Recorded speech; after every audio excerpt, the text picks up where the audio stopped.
Pre-algebra lesson 11, word problems about equal groups. Now these word problems will differ from our sum and some more, some one-away problems, which were based on addition and subtraction. The equal groups problems are based on multiplication and division. And if you remember the pattern for multiplication and division, one, we should think of it as an area, and then we have length times width equals area, or side times side equals total, something along those lines. So let's do a quick recap of that pattern.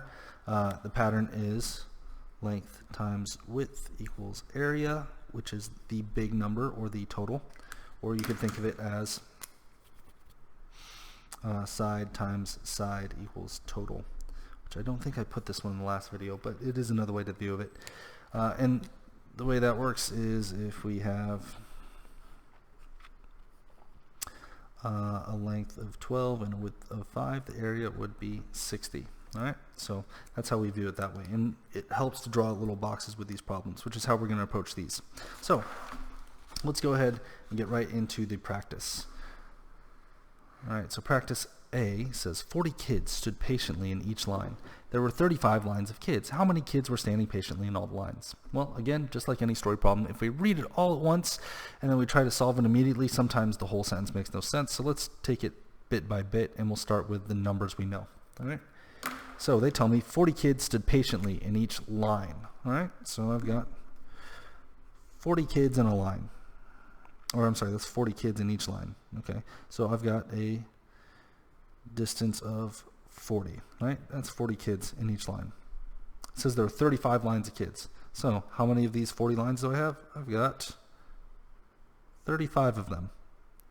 Hey, I've got an area. They want to know how many kids were standing patiently in all the lines.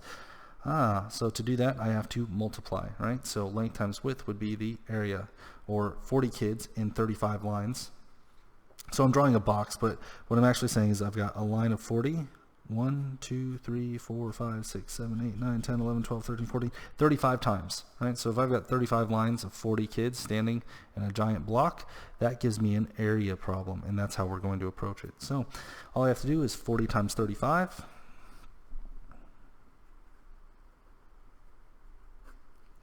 Five times 0 is 0, and then 5 times 4, whoops, not 40, 20, excuse me. Placeholder 0, 3 times 0 is 0, 3 times 4 is 12, add, and I should have 1400 as my final answer. Let's double check if that's correct.